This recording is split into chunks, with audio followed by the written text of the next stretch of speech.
नमस्कार दोस्तों, हिंद वॉइस में आपका स्वागत है। मैं हूं इकराम, हमारे साथ है एडवोकेट निशान जी। आप लोग जानते हैं, कई एपिसोड में इनसे बात कर चुके हैं। आज हम बात करेंगे एक अहम मुद्दे पर।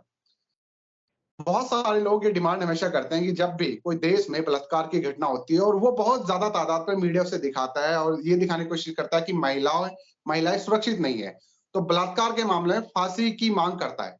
और फांसी की मांग कितनी जायज है, क्योंकि अभी 4 दिन पहले की अगर मैं आपको बताऊं बात, तो एक मुख्यमंत्री ने सीधे तौर पर यह कहा है कि ज्यादातर बलात्कार के मामले झूठे होते हैं।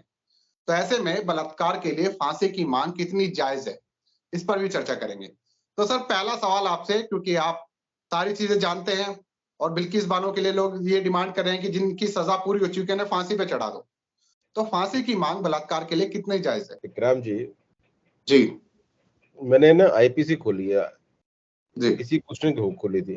तो आईपीसी में 376 धारा है जिसमें रेप की सजा दी हुई है। लॉ अमेंडमेंट आया था 2013 में, जी जी निर्भया के बाद में। जी निर्भया के बाद। तो उसके बाद कई प्रावधान जुड़े गए थे, धाराएं जोड़ी गई थी 376 में। पहले सिर्फ 376 थी। तो उसमें देर इज एक धारा है जिसका नाम है 376E। जी वो कहते हैं punishment for rape of repeat offenders. तो रेप के मामले में डेथ पेनल्टी कानून में है।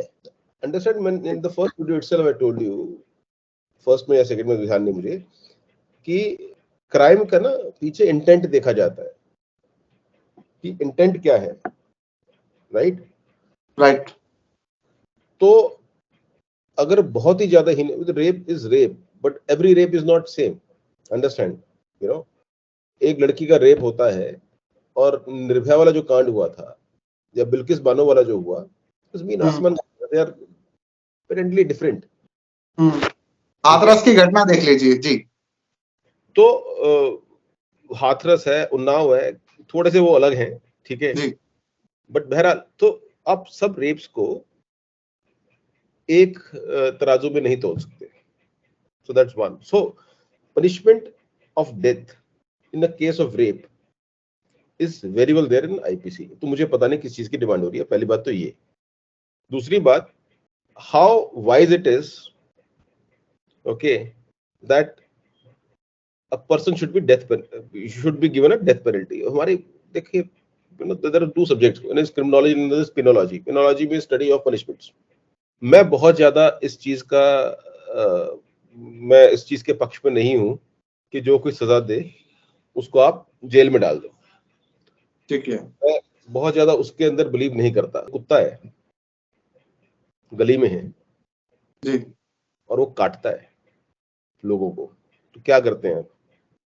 पत्थर मारेंगे, म्यूनसिपैलिटी वाले को बुलाएंगे, भैया उसको उठा के ले जाओ। जी क्या जी होता है, कुछ लोगों को जहर देके मार भी दे। जी। क्या आप कुत्ते को सिखाते हैं क्या बेटा काटना नहीं है? बताइए, कुत्ते को सिखा सकते हैं क्या कि भैया काटना नहीं है आपको? यू वांट, मैं ये नहीं कह रहा कि हर कुत्ता काटता है, बट मैंने एग्जांपल लेके, एक कुत्ता है जिसको आदत पड़ गई काटने की। इंसान में और जानवर में एक ही फर्क होता है कि इंसान को एजुकेट किया जा सकता है, जानवर को एजुकेट नहीं किया जाता। वी आर ह्यूमन बीइंग्स, ठीक है। सो पहली बात तो ये। तो जब तक हम इंसान हैं तब तक हमारे अंदर रिफॉर्म होने की, एक अच्छा प्रोडक्टिव ह्यूमन रिसोर्स बनने की एक आशा है जी। और थ्योरीज ऑफ पनिशमेंट की भी बात करें तो उसमें जो रिफॉर्मेटिव थ्योरी है, जिसका मैं बहुत ज्यादा बड़ा प्रोपोनेंट हूं, यही है कि हाउ वी कैन रिफॉर्म। अब ये बताइए मुझे कि एक आदमी जिसने रेप किया, और आपने उसके बाद उसको फांसी पे चढ़ा दिया, या किसी ने कोई और जुर्म किया उसे फांसी पे चढ़ा दिया, क्या उससे जिसके साथ रेप हुआ या जिसका कत्ल हुआ उसको कोई सेटिस्फेक्शन मिली सिवाय इसके कि मैंने बदला ले लिया? थिंग इज, ये तो नहीं होगा ना। मतलब असली क्या होगा, जब वो आदमी उस औरत या उस आदमी के साथ जिसका उसने गलत किया उसके सामने जाके गिल्ट फील करे, अपोलोजाइज करे, दिल से माफी मांगे, आचरण से माफी मांगे, तब जाके लगेगा कि हाँ, कि मेरे को पीस मिला है। मे बी रिवेंज वाली फीलिंग नहीं आएगी, satisfaction of gratification after which you get after taking revenge, वो वाली फीलिंग नहीं आएगी, लेकिन आपको फीलिंग क्या आएगी कि हाँ, मुझे मेरे साथ इंसाफ होगा, क्यों? क्योंकि इस बंदे ने गलती मानी। हाँ ऑफ कोर्स मैं ये नहीं कह रहा कि पनिशमेंट नहीं मिलनी चाहिए, जो कृत्य किया हो उसको तो उसकी भर्त्सना होनी चाहिए, उसको उसकी पनिशमेंट तो मिलनी चाहिए। ये तो होगी एक बात। अब आपने चूंकि बिल्किस वाली बात करी दी थी, तो मैं एक और आपसे बात करता हूं इसमें। Instead of you putting my question, now I put your question. जी जी जी, नहीं अब आप बिल्किस बानो वाला ऐड कीजिए, लेकिन उससे पहले मेरा एक सवाल है सर। बताएं। आपने कहा पहले से है, लेकिन हर रेप के बाद मांग जरूर बढ़ती है, ये तो आपने अभी हाल फिलहाल में देखा होगा। सवाल यह है कि इतने कब उसको बिल्कुल दे दी जाए सजा। कोई जघन्य, जैसे कि बलात्कार के बाद हत्या हुई निर्भया वाले मामले में, उसमें फांसी की सजा सुनाई गई, लेकिन ज्यादातर मैं केस देखता हूँ जमानत तो मिल ही जाती है, हर केस में तो फांसी हो नहीं रही है, अगर सजा का प्रावधान है भी तो। सर तो इसका मतलब सजा की कमी इज नॉट एन इशू ना। जी जी, इसका मतलब ये तो नहीं है कि मतलब रेप के ऊपर फांसी तो अभी 2013 के बाद ही आई है। जी जी, 302 यानी मर्डर के ऊपर फांसी तो शुरू से ही है। तो क्या मर्डर होने बंद हो गए हैं क्या? नहीं बंद हुए। क्यों? क्योंकि सर वो आप किसी की सोच तो बदल नहीं सकते ना हम लोग। नो, थिंग इज लोगों में कानून का डर नहीं है। क्या पुलिस इन्वेस्टिगेट करती है मैटर? बिल्किस बानो का जब रेप हुआ था, जब पुलिस में कंप्लेंट लिखवाने गई थी, पुलिस ने एफआईआर दर्ज की? क्या पुलिस ने उन 11-12 लोगों को अंदर किया? जनाब कहना बहुत आसान है, एक रात हवालात की भी है ना, हवालात जो होती है, लॉकअप जो होता है, एक रात की बहुत भारी पड़ जाती है। जेल तो छोड़ ही दो, it is not a place where anyone would want to go. तो जो कांड करता है ना, जो अपराध करता है, वो ये मान के करता है कि उसको जेल नहीं होगी। आप लॉ एनफोर्समेंट सुधार दें, आप पुलिस रिफॉर्म्स ले आए, पुलिस को सुधार दें, क्राइम कंट्रोल अपने आप ही हो जाएगा। जिसने जिसने निर्भया वाला क्राइम किया था जी, उसको तो लग रहा था कि लड़की उठाई, किसी ने देखा नहीं, बस को किसी ने रोका नहीं, मार मुर के काट पीट के फेंक दो, हमें कौन पकड़ेगा? कानून की दहशत नहीं थी, कानून का डर नहीं था। कानून का डर होगा तो सब एक दिन की सजा भी बहुत भारी बढ़ती है। तो सर ये जो अभी आप बिल्किस बानो का जिक्र कर रहे हैं, इसके हिसाब से तो जो लोग अभी आए हैं, ये डर तो कभी रहेगा ही नहीं, क्योंकि जेल जाएंगे आ जाएंगे। Okay, now the problem here is, so one problem is the police. जी जी, ठीक है, आपने मांग उठानी थी तो वो मांग उठानी थी। इनके साथ अभी इनके ऊपर आता हूं मैं, इनके लिए तो मैंने पूरा कुछ कंटेंट तैयार किया है, जो बात मैं शेयर करना चाहता हूं आपके दर्शकों के साथ।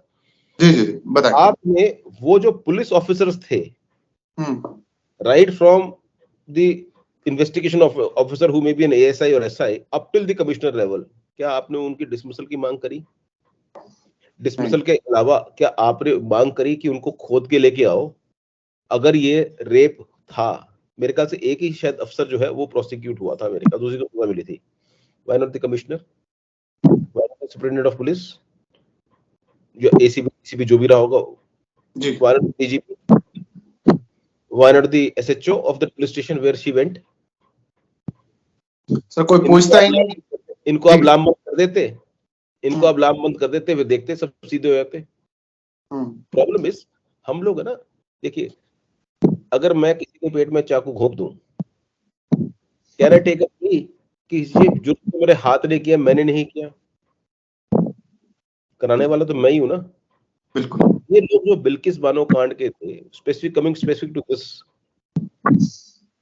वो they were the limbs of some other grand body. मैंने सुना दूध बेचती थी, मैंने सुना बिल्किस बानो दूध बेचती थी, मुझे तो ज्यादा पता नहीं पर मैंने सुना है। क्या वो दूध में मिलावट करती थी जिससे लोग परेशान हो गए और उसका रेप कर दिया? नहीं। क्या वो दूध महंगा बेचती थी? क्या वो दूध देने से मना करती कि तुम हिंदू में तुम दूध नहीं दूंगी? तो मतलब मेरे को नहीं लगता इनकी कोई कत्ल दुश्मनी थी। तो इन्होंने क्यों किया? मतलब पागल थे क्या ये लोग? पागल थे तो फिर पागल खाना is the place, jail is not the place for them. क्यों किया? किसी के कहने पे किया ना। कौन थे वो? कौन थे वो लोग? उनको तो आपने कहीं और उठा दिया। I would not get into names. नहीं नहीं, दुनिया जानती है sir. I am very clear, कहने की जरूरत नहीं है, नाम लेने की जरूरत नहीं है, एवरीबॉडी नोस। जी, आई एम वेरी राइट। उनको तो आपने कहीं और उठा दिया। तो इन 11 लोगों को मैं कहता हूं काट भी दोगे, क्या एक गारंटी हो जाएगी कि बाद में अगली बार ये ऐसा नहीं होगा कभी? ये फिर बिल्किस बानो फिर पैदा होगी, बिल्किस बानो का फिर बलात्कार होगा। क्यों? क्योंकि आपने वो जो बड़ी बॉडी है ना, बड़ी बॉडी जो ये कराती है, जिसके ये सब लिम्स हैं, हाथ पैर उंगलियां हैं, आपने उसको सजा नहीं दी। So you have to control that. एक सवाल मेरा सर ये है, बीच में मैंने आपसे इसीलिए मुख्यमंत्री का नाम लिया था, गहलोत ने अभी कहा, वो मैं सवाल इसलिए कह रहा हूं क्योंकि मैंने खुद पर्सनली कई केस ऐसे देखे हैं जिसमें बलात्कार के झूठे मुकदमे दर्ज कराए गए हैं, बाकायदा जिनको मतलब पकड़े गए थे, जिनको आरोपी बनाया गया था, वो जेल से छूट के आए हैं, बरी होकर आए हैं, और बाद में कहा कि हाँ ये झूठे थे। तो ये भी अपने आप में एक बड़ा पॉइंट है। फिर लोग कैसे, देखिए, मैं वही, बलात्कार तो चलो ठीक है, एक एविडेंस वाला मामला है जिसमें प्रूव करना, झूठा इल्जाम लगाना थोड़ा मुश्किल होता है। ओके, 354 जो छेड़ाछाड़ी पे है, मोलेस्टेशन पे है, उसमें तो कोई एविडेंस वाली बात भी नहीं है। There is no forensic test you can do, right? There is no penetrative sex which is happening. उसमें ये कि आपने गलत दृष्टि से देख लिया, गलत बात कह दी, वो तो कोर्ट में माए दिन देखते हैं। 90%, आई डोंट हैव डेटा, तो मैं सिर्फ 90% कहने के लिए, it's a figure of speech, ठीक है। मोस्ट जो मुकदमे होते हैं हमें पता है कि वो फर्जी लगा रहे हैं, नहीं होती है शुद्ध शुद्ध, बट लॉ का गलत इस्तेमाल होगा, इसलिए हम लॉ बनाना बंद नहीं कर सकते। लॉ एनफोर्समेंट ही वही है कि लॉ की एप्लीकेशन सही हो। लॉ की एप्लीकेशन क्या, इन्वेस्टिगेशन ऑफिसर जब कंप्लेंट लिखता है, उसको लिखते हुए पता नहीं चल जाता कि लड़की कंप्लेंट झूठी लिखवा रही है, सच्ची लिखवा रही है, क्या लड़का, उसको पता होता है। The problem is not the law, the problem is of law enforcement, and I don't think so I'm the only one who's saying this। मतलब किसी पढ़े लिखे आप जो कानूनविद हो उसके बाद चले जाए, the only thing he'll say is the problem is of law enforcement। और ऊपर से मेरी शिकायत ना ये कैंडल मार्च वालों से है, उन लोगों से है जो मेरे साथ खुद ही खड़े थे लास्ट वीकेंड पे देने के लिए, प्रदर्शन करने के लिए against this Bilkis Bano's, you know, इसके उसके जो रेमिडिस जो हुई थी। तो मेरी शिकायत मेरे से भी है, मतलब मेरी शिकायत सोसाइटी एट लार्ज से है। हम एज सोसाइटी क्या करते हैं? वो लोग जो छूट के आए या जिन्होंने छोड़ा, मेरी उनसे एक प्रॉब्लम कम है, उनके पास एक ऑब्जेक्टिव था। जो छूट के आए उनके लिए तो उनका मेहनताना था, उनकी रेम्यूनरेशन थी, भाई उन्होंने किया ही इसलिए था क्योंकि उनको कंफर्मेशन थी कि भाई तुम्हारे साथ कुछ होगा नहीं, मतलब कोई किसी के लिए जेल नहीं जाना चाहता, कोई किसी को इतना महान नहीं मानता कि उसके लिए जेल चला जाए, ठीक है। तो कोई इतनी बड़ी हस्ती नहीं है, और जिसके लिए गए थे वो तब तो कोई हस्ती था ही नहीं जी, बाद में बना। Again I will not gate two names. जो छूट के आए जी, उन्होंने छुड़वाया, उनकी प्रॉब्लम नहीं है, क्यों? वो उनके पास तो एक कंट्रैक्चुअल अनुबंध था कि भैया तुम्हें छुड़वाना है हमने, आज नहीं तो कल, कल नहीं तो परसों। तो मतलब जो उनकी कॉन्ट्रेक्चुअल ऑब्लिगेशन थी उन्होंने तो वो पूरी की। मेरी प्रॉब्लम उनसे है जिन्होंने जाके टीका बिंदी की, जिन्होंने जाके हार पहनाए, मेरी प्रॉब्लम उनसे है। मेरी प्रॉब्लम उनसे है जिन्होंने बोला कि ये ब्राह्मण है, ये संस्कारी है। मेरा बस चलता इकराम जी, मैं ना ब्राह्मणों का ही बहिष्कार कर देता।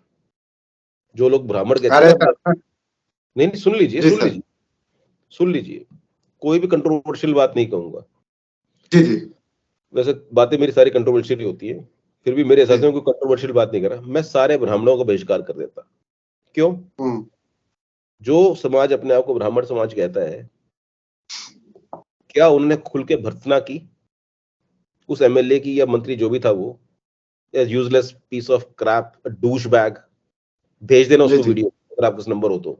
ये इज अ डूश बैग, और उसको बोलना, वो तो अनपढ़ आदमी, उसको डूश बैग का मतलब समझ नहीं आएगा, उसको बोलना गूगल कर ले, स्कम बैग, गार्बेज है वो, गार्बेज सोसाइटी के लिए। सजा उस जैसे लोगों को होनी चाहिए, सजा उस जैसे लोगों को होनी चाहिए।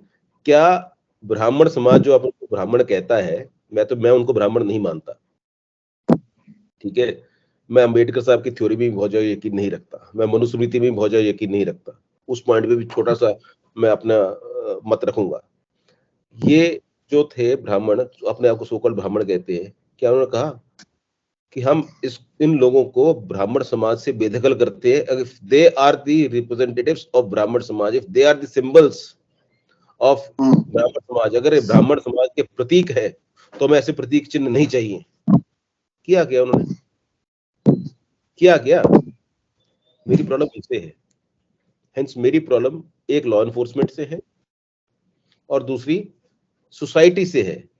क्या कल किसी ब्राह्मण लड़की का रेप नहीं होगा? होगा, होगा, क्यों नहीं होगा? जो रेप करता है वो जाति देख के करता है क्या? धर्म देख के करता है क्या? फिर why have they not come?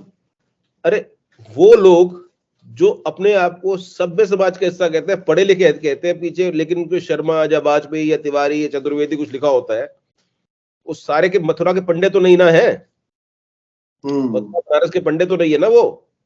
जी तो पढ़े लिखे आप मेरे जैसे दिखने वाले लोग भी है ना, पैंट शर्ट पहनने वाले, साड़ी पहनने वाले, अंग्रेजी बोलने वाले। क्या उन्होंने बोला कि भैया मैं ब्राह्मण हूं लेकिन मैं इनको ब्राह्मण नहीं मानता, चलो मैं क्षत्रिय में बोलूंगा तो ब्राह्मण मेरे विरोध में कुछ बोल देंगे, आप मुसलमान है आपके विरुद्ध, खैर पता नहीं क्या कुछ हो जाएगा, let's not get into that. लेकिन जो पढ़े लिखे अपने आप को पंडित कहते हैं, ब्राह्मण कहते हैं, क्या वो बहिष्कार में आए? नहीं, ना आता पूरा समाज, ना आते कोई यूपी के Tiwari ji, who cares for them? एक वॉइस तो देते। तो भाई मेरी प्रॉब्लम उन लोगों से है। और मैं आपको ना एक फंडा बता देता हूँ, स्पेशली फॉर दोज पीपल जिन्होंने इनको जेल में डलवाया था, जो कारण बने थे इनके जेल में जाने का और जो जेल आने का कारण बने, दैट इज सो कॉल्ड ये the right wingers, again I will not take the names. ये अपने आप को हिंदू धर्म का ठेकेदार मानते हैं। मैं गारंटी से देता हूँ, कहता हूँ गारंटी से, 100% गारंटी से, इनमें से किसी भी गधे को डालो, गधे ही है मेरे लिए, गधे ही है। कबीरदास ने तो कहा ना, पोथी पोथी जग मुआ पंडित भया ना कोई। इन्हें तो पोथियां भी नहीं पढ़ रखी, पोथी पढ़ने के बाद भी पंडित नहीं बन सकता, इन्हें तो पोथियां भी नहीं पढ़ रखी, अनपढ़ ही है ये। इनसे ब्राह्मण का मतलब पूछ लो। ठीक है सर, वापस इसी पे आते हैं। अभी आप थोड़ा ब्राह्मणों की तरफ ज्यादा वो हो गया है, क्योंकि no no no no no ब्राह्मण के लिए जिसने भी कहा कि आप ब्राह्मणों से नहीं है, ठीक है। मैं my problem is that there are two, instead of crying shedding crocodile tears on कि भैया हमारे पास डेथ पेनल्टी नहीं है, डेथ पेनल्टी दे दो, that's not the problem. Problem is there has to be a little better law enforcement and civil society has to play its role, and our objective should be to reform these people and to make them as productive human resources rather than just culling them. इन 11 के 11 लोग जो छूट के आए हैं, इनको बोल देते कि आज तुम्हें छोड़ रहे हैं, अगले 3 साल जो है तुम्हें किसी महिला सेवा आश्रम में जाना है, वृद्ध सेवा आश्रम में जाना है, ठीक है, और वहां पे जाके तुम्हें वृद्धों की सेवा करनी है। तब जाके शायद इनको एहसास होता कि इन्होंने क्या पाप किया है। वो तो हुआ नहीं। So we have to think कि whether they are getting reformed or not, and civil society should have taken adequate steps to ensure कि जो ऐसे लोग हैं ना, ठीक है, उनके कम से कम उनके एक्शंस जो हैं वो एप्रिशिएटिव तो ना लगे। बिल्कुल, तो वही है सर कि कानून तो बना हुआ है, लेकिन वो कितना सजा मिलती है आप लोग जानते ही हैं। तो आज इतना काफी है, और दर्शक इस पर सोचेंगे कि जरूरत है समाज में ऐसे लोगों के बहिष्कार करने की जिनको आज बढ़ावा दिया जा रहा है जात के नाम पे, धर्म के नाम पे। हालांकि ये जो लोग जात धर्म का नाम लेते हैं, सर ने कहा कि गधे हैं, पता भी कुछ नहीं है उन्हें, बिना बात के बने बैठे हैं। तो आप लोगों को निशान जी की बात कैसी लगी नीचे कमेंट कर सकते हैं, इस वीडियो को ज्यादा से ज्यादा शेयर कर सकते हैं। अगले एपिसोड में जल्दी से मुलाकात होगी किसी और नए मुद्दे के साथ, तब तक के लिए दीजिए इजाजत।